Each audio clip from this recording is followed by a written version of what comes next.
행복하게 살고 싶은 것은 모든 사람의 소망입니다. 아마 행복을 추구하는 인간의 마음은 본능적인 것 같습니다. 하나님이 세상을 창조하시고 마지막에 사람을 만드셨잖아요. 그리고 복을 주셨다 이렇게 기록하고 있죠. 사람은 말할 것도 없이 모든 만물이 자기 행복을 추구하는 거죠. 하나님이 복을 주신 그것이 우리에게 있는 거예요. 그래서 모든 만물이 행복을 추구합니다. 그런데 사람이 범죄한 이후에 모든 것이 왜곡되고 변질되었죠. 그래서 이 행복이라는 것도 변질이 되는 겁니다. 행복을 추구하는 사람의 본성이 철저히 자기중심적으로 변한 거죠. 자기중심적인 소망을 이루어야 행복하다고 느끼는 겁니다. 그래서 내 자신을 위해서는 다른 사람을 죽여서라도 행복하려고 하는 거죠. 가인이 아벨을 죽이잖아요. 그래야 자기 속이 풀리니까요. 저는 우리 성도님들이 행복하게 사시기를 원합니다. 그래서 행복하라고 이야기하죠. 행복하십시오. 행복하셔야 합니다. 그런데 무엇이 행복일까 하는 겁니다. 무엇이 행복일까? 보통 사람들은 사랑을 받을 때 행복을 느낍니다. 누군가가 나를 사랑해주면 행복하다고 느끼죠. 자기의 목표를 성취하면 그때도 행복을 느낍니다. 어떤 사람들은 돈을 많이 벌면 행복을 느끼기도 하죠. 그럴 수도 있는 겁니다. 근데 사랑받고 목표 성취하고 돈도 많이 벌고 이런 것들의 공통점은 뭐냐면 나라는 존재를 느낀다는 겁니다. 나라는 존재가 존중을 받는다. 그럴 때 사람은 행복을 느낍니다. 누군가가 사랑받는다는 것은 나라는 존재가 받아들여지는 거잖아요. 나라는 존재가 이 아낌을 받는 거잖아요. 목표를 성취하는 것도 나라는 존재가 내 원하는 것을 이루어내는 거죠. 거기에 자기 존재감이 있는 거죠. 돈을 많이 벌었다. 그것도 마찬가지죠. 그 돈을 통해서 나의 능력을 인정받게 되는 거죠. 그러니까 나라는 존재가 존중받고 인정받을 때 사람은 행복하다고 느끼는 겁니다. 우리 부모는 자녀를 위해 모든 것을 헌신하죠. 내가 배고픈 것보다 자녀의 배고픔이 우선이죠. 그러니까 좋은 음식도 자녀들을 먹이려고 하잖아요. 내가 헐벗는 것보다 자녀가 헐벗는 게 우선이죠. 나는 뭐 수십 년 된 옷을 입더라도 자녀에게는 필요한 옷을 사는 거죠. 더 나아가면 나의 꿈을 이루는 것보다 자녀의 꿈이 우선이죠. 그러니까 내 꿈을 이루기 위해서 달려가는 것보다 내 자녀의 꿈을 이루기 위해서 내 물질도 내 시간도 이것들을 다 헌신하게 되는 거죠. 보세요. 내가 자녀를 위해서 모든 것을 희생했어요. 나라는 존재 자체를 내려놓고 내 꿈도 내려놓고 나의 모든 것들을 다 내려놓고 자녀를 위해서 아주 헌신적으로 일을 했어요. 그래서 내 자녀가 이제 성공한 거예요. 그럼 여러분 슬퍼요? 서글퍼요? 똑같은 말인가요? 기뻐요? 슬퍼요? 내 자녀가 성공을 했어요. 근데 그 자녀를 성공하기 위해서 내 인생 전체를 다 거기다 투자를 한 거예요. 그래서 자녀가 성공하면 기뻐야 되죠. 여러분 기쁘셔야 됩니다. 사랑하는 자녀가 성공했으니까 기뻐야 되죠. 그럼 이 나라는 존재 자체가 완전히 그냥 어떻게 보면 자녀는 위로 올라가고 나는 밑으로 내려갔는데 왜 거기에도 행복이 존재하는가? 거기에도 존재감이라는 것이 있는 겁니다. 나라는 존재는 비록 드러나지 않지만 자녀를 성공시키는 데 있어서 내가 일정의 역할을 했다는 존재감이 있는 겁니다. 내 자녀를 위해서 내가 뭔가를 했다는 그 존재감이 있는 것. 거기에서 보람을 느끼고 거기에서 이제 행복을 느끼는 거죠. 많은 사람들이 행복을 추구해요. 아니 모든 사람이 행복을 추구하죠. 그런데 그 행복을 추구함에 있어서 존재감을 느껴야 되잖아요. 무엇으로 존재감을 확인할 것인가? 여기에는 차이가 있습니다. 무엇으로 나라는 존재를 확인할 것이냐 하는 거죠. 사실 나라는 존재를 확인하는 방법, 수단이 변질된 것이 비극의 시작입니다. 사람이 범죄함으로 그게 변질된 거거든요. 나라는 존재를 무엇으로 확인할 것이냐는 거죠. 많은 사람들이 돈으로 자기 존재를 확인하려고 합니다. 좋은 집과 좋은 차로 자기 존재를 확인하려고 하는 거죠. 그러다 보니까 끊임없이 돈을 추구합니다. 내가 인정받지 못하는 것은, 내가 사랑받지 못하는 것은, 내가 존중받지 못한 것은 돈이 없기 때문이라고 생각합니다. 실제로 그런 것들이 있죠. 또 존중을 받고 싶은 내 자신이 아니라 나를 존중해주는 상대방, 나를 존중해주는 이 사회가 그것들을 기준으로 하는 거죠. 돈이 많은 사람은 존중을 받죠. 대우를 받죠. 돈이 없는 사람은 무시당하기 일쑤입니다. 심지어는 가정에서도 그래요. 돈 잘 버는 남편, 돈 잘 버는 아내는 존중을 받죠. 돈을 못 벌면 가정에서조차도 무시를 당하는 경우들이 있죠. 그러다 보니까 사람은 돈으로 자기 존재를 확인하려고 하는 것, 돈을 벌려고 하는 거죠. 오늘 말씀은 이렇게 이야기해요. 너희는 먼저 그의 나라와 그의 의를 구하라. 우리는 하나님의 나라를 위해 존재하는 줄로 믿습니다. 그러니까 내가 하나님 나라를 위해 쓰임 받을 때에 거기에 행복이 있는 거예요. 여러분 그렇게 생각하십니까? 내가 돈이라든가 다른 것이 아니라 내가 하나님 나라를 위해 사용된다는데 내 존재감이 있냐 이 말이죠. 거기에서 존재감을 느끼면 행복을 느끼는 겁니다.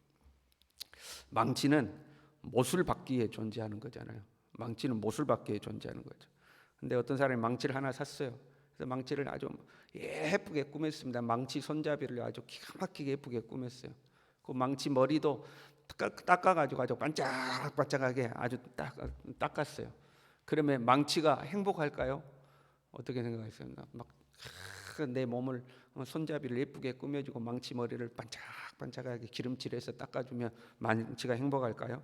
아니면 여기저기 상처가 날지라도 현장에서 사용될 때 망치가 행복할까요? 망치가 무엇을 위해 존재하느냐? 못을 받기 위해 존재하니까 현장에서 쓰여야 이 망치가 행복한 거 아니겠습니까? 예전에 우리 그 중국을 갔는데 중국에 아주 유명한 그 만두집이 있다고 그래서 아마 그때 우리 당의원들이랑 같이 간 것 같아요. 그 만두집을 갔어요. 근데 만두집 앞에서 만두를 삶고 있는데 그 종업원 앞치마가 더럽습니다. 한 번도 안 반 것 같아요. 그 만두솥 주변이 또 이 우리가 볼 때는 때가 끼어 있는 거죠. 이게 묵은 때가 쫙 끼어 있어요.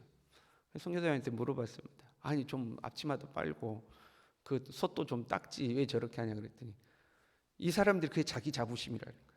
우리 만두 가게가 얼마나 오래되었는지를 보여준다는 거죠. 내가 이 만두집에서 얼마나 오래 일을 했는지 이 앞치마가 보여준다는 거예요. 그러니까 그걸 자부심으로 느낀다는 거죠. 비록 때가 묻고 얼룩얼룩 할지라도 그게 자부심이라는 거예요. 이 청년들이 대학교를 졸업하고 현장에 나가요.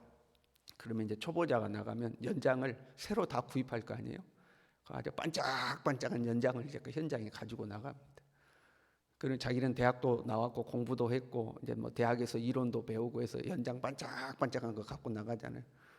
그러면 오랜 세월 동안 현장에서 일하는 뭐 대학도 안 나오셨죠. 옛날 분들이니까 대학도 안 나오고 그냥 그 현장에서 잔뼈가 굵으신 분들이 그걸 보고 웃는다고 그러죠. 그 연장의 반짝반짝함을 보고. 그 연장에 반짝반짝하는 것이 명예가 아니고 좀 상처가 많고 여기저기 부러지고 그걸 테이프로 감아 쓰고 하더라도 현장에서 오래 쓰인 것이 영광이 되는 거죠. 오히려 그 반짝반짝한 것은 부끄러운 거예요. 상처 없는 망치는 부끄러운 망치가 되는 거예요. 여러분 우리가 부자가 되었어요. 성공했어요. 그냥 아주 삐까번쩍 됐어요. 근데 하나님 나라를 위하여 일하지 않아요. 반짝이는 망치와 같아요. 그럼 부끄러운 겁니다. 주님의 일을 하다가 여기저기 찢기고 때로는 상처받고 때로는 시험 들고 이리 부딪히고 저리 부딪히고 좋은 소리 못 듣고 험한 소리 들어가면서라도 그렇게 상처투성이지만 주를 위하여 쓰이는 것이 영광스러운 거예요. 그것이 명예로운 거예요. 거기에 나의 존재감이 있어야 돼요. 그래야 행복한 거예요. 주를 위해 사는 것이. 나의 존재감을 어디서 찾을 것인가? 보관되어지는 데 존재감이 있는 것이 아니라 사용되는 데 존재감이 있는 겁니다. 반짝반짝하니 보관되는 것이 존재감이 있는 것이 아니라 현장에서 쓰일 때 나의 존재감이 있는 거예요. 내가 하나님 나라를 위해서 사용될 때 존재감이 있어야 돼요. 때로 무시당하고 상처받고 낮은 자리에 가야 되고 손해보고 모욕을 당하고 그럴지라도 나를 통해 하나님이 일하신다면 거기에 나의 존재감이 있고 거기에 나의 행복이 있어야 하는 거죠. 오늘날 많은 사람들이 하나님 나라에 관심이 없는 것 같아요. 하나님을 통해 내가 행복해지는 것은 관심이 있어요. 하나님이 내 마음을 이루어 주시고, 하나님이 내 마음에 평안을 주시고, 하나님이 내 문제를 해결해 주시고, 하나님이 내 문제를 형통하게 해 주셔서 그래서 내 자신이 행복해지는 것, 여기에는 관심이 있어요. 그런데 내가 상처를 받을지라도 하나님 나라를 위하여, 여기에는 관심이 없어지는 것 같아요. 여러분, 이게 바뀌어야 돼요. 먼저 그의 나라와 그의 의를 구하라, 이렇게 돼요. 먼저 하나님 나라가 먼저가 돼야 되는 거예요. 그러니까 존재 확인의, 나라는 존재 확인의 수단이 돈이나 뭐 이 땅의 성공이 아니라 하나님 나라가 돼야 되는 거죠. 그게 바뀌어야 돼요. 하나님 나라를 통해서 물질과 지위와 권력과 소유 등을 얻어서 행복한 것이 아니라 이것들을 가지고 하나님 나라를 위해서 내가 살기 때문에, 일을 하기 때문에 행복해야 되는 거죠. 이게 순서가 바뀌면 안 돼요. 하나님 나라를 통해서 부를 얻어서 행복한 것이 아니라 내게 주어진 부를 통해서 하나님 나라를 일해서 행복해야 돼요. 이 순서가 여러분 바뀌면 안 됩니다. 삶의 순서를 분명하게 해야 돼요. 자칫 잘못하면 신앙인들조차도 자기 존재를 돈으로 확인하려고 그래요. 사회적 지위로 확인하려고 그래요. 심지어는 나를 향한 하나님의 사랑조차도 이 땅에서 내게 주어지는 소유로 확인하려고 그러는 거죠. 내가 소유가 많아지면 하나님이 나를 사랑하시고, 소유가 없으면 하나님이 나를 사랑하지 않는다고 생각하는 거죠. 이걸 헷갈리면 안 돼요. 여기에는 행복이 없어요. 인간 욕심은 끝이 없기 때문에 절대 이것들로 채워지지가 않습니다. 가난할 수도 있고, 부할 수도 있고, 높을 수도 있고, 낮을 수도 있지만 하나님께 우리가 쓰임 받으면 되는 거예요. 주를 위해 살면 되는 거예요. 거기에 내 기쁨이 있어야 돼요. 여러분, 우리가 그렇게 살 수 있기를 바랍니다. 코로나를 통해서 우리는 우리의 안전이 최우선이 되었습니다. 나와 내 가족의 안전이 그 무엇보다도 우선되는 것을 경험했습니다. 안전해야 되죠. 우리는 가족을 지켜야 되고요. 그런데 이게 오랜 시간이 되면서 우리에게 이제 굳어져 버린 겁니다. 하나님 나라는 저 멀리 가버렸어요. 하나님 나라 그건 모르겠고, 일단 내가 안전해야 됩니다. 일단 내가 건강해야 되고, 일단 내가 평안해야 되는 거죠. 그래서 코로나라는 상황에서 하나님 앞에 예배드리러 나오세요 그러면 지탄받는 사회 분위기가 됐죠. 이런 시국에 교회 나오라고 그런다고. 그러니까 내 안전이 우선이지 하나님 나라가 우선이지가 않습니다. 하나님 앞에 나오는 것도 성도들 간에도 이견이 생겼죠. 교회를 가야 된다, 말아야 된다, 현장 예배를 해야 된다, 말아야 된다. 성도들 간에도 이견이 생긴 거예요. 그러니까 우리의 안전이 최우선이 되어버린 거예요. 익숙해져 버린 거죠. 이런 이제 분위기에. 앞으로 여러분, 교회 다니는 사람들에게 주를 위해 삽시다, 하나님 나라를 위해 삽시다 하면 누가 이 소리에 귀를 기울일까 이제 염려가 되는 거죠. 주를 위해 나를 희생하고, 하나님 나라를 위해서 내 물질을 헌신하고, 하나님 나라에서 내 시간과 재능을 헌신하고, 이제 이게 안 되는 거죠. 뭔가 대가가 있어야지만 움직이는 그런 이제 시대가 되어버린 거예요. 우리 이 교회도 이 땅에 존재하는 다른 종교 중에 하나가 되어버린 거예요. 그냥 교회 마음의 위로와 평안을 얻는 곳이고, 내 삶에 어려움이 되고 짐이 될 것 같으면 교회조차도 이제 멀리하는 거죠. 왜? 내 자신이 최우선이니까. 그런 시대가 되어버린 거죠. 뭔가 교회에 신적인 뭔가 역사가 있는 것 같아요. 그럼 그것도 나를 위해 필요한 거죠. 나를 부유하게 하는 특별한 신적 능력이 필요한 거죠. 내가 주를 위해 살려고 하는 건 아닌 거죠. 여러분, 삶의 우선순위를 회복해야 돼요. 삶의 우선순위를 회복해야 됩니다. 하나님의 나라가 최우선이 되어야 돼요. 하나님의 나라를 위해 쓰임받다가 죽으면 그게 영광스러운 거 아닙니까? 내 자신 아주 고실고실하고 주를 위해 산 흔적은 없고 고실고실하면 그건 불명예스러운 겁니다. 상처가 많은 망치처럼 되어서 내가 상처가 많을지라도 주를 위하여 못을 많이 박았어요. 그러면 그게 영광스러운 것이 되어야 되는 거죠.